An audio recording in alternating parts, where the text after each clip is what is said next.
আমরা 32-এ গিয়ে বাংলাদেশকে অলিম্পিক পদকের ভূষিত করব ইনশাআল্লাহ। এশিয়া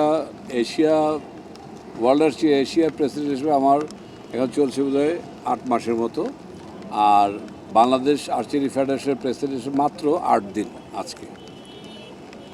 সব মিলিয়ে আর্চারি ফেডারেশন একটা কমিটমেন্ট সবসময় বাস্তবায়ন করে থাকে, যেটা আমরা বলে থাকি ওটা আমরা করে থাকি এবং এটা আমরা সাকসেসফুলি করি। যেমন আমাদের প্রত্যাশা ছিল যে সাব গেমসে ভালো রেজাল্ট করা। আমার কাছে অলিম্পিক অ্যাসোসিয়েশন থেকে তৎকালীন কমিটির মহাসচিব চেয়েছিলেন মাত্র একটি স্বর্ণপদক। আমি ওনাকে একটা ডান সাইডে একটা শূন্য যোগ করে 10টা উপহার দিয়েছিলাম। তো সবসময়ই প্রত্যাশা থেকে প্রাপ্তিটা আমাদের বেশি।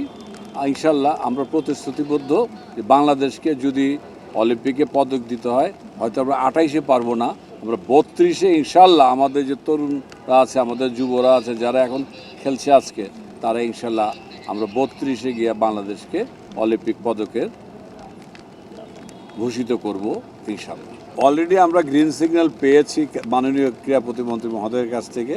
সম্ভবত আমরা অন্তর্ভুক্ত হতে যাচ্ছি, হ্যাঁ, জেলা পর্যায়ে বা বিভাগীয় পর্যায়ে বা উপজেলা, যেটাই হোক আমরা একটা, উনি বলেছে হয়তো আমরা অন্তর্ভুক্ত হয়ে যেতে পারি। কারণ আর্চারি একটু এক্সপেন্সিভ খেলা, এটার জন্য প্রচুর বাজেট লাগে। দেখা গেল 10টা ডিসিপ্লিনের বাজেট দিয়ে আমার শুধু আর্চারির বাজেট করতে হয়, এর জন্যই একটু ডিলে হচ্ছে। এটাও ইনশাল্লাহ আমরা মাননীয় প্রধানমন্ত্রীর যথেষ্ট আগ্রহ আছেন, উনি আমাদের প্রতি সুনজর দিয়ে রাখছেন।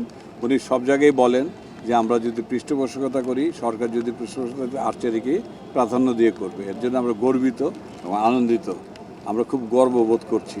আমরা মাননীয় প্রধানমন্ত্রীকে আমাদের পক্ষ থেকে অভিনন্দন জানাচ্ছি, শুভেচ্ছা জানাচ্ছি।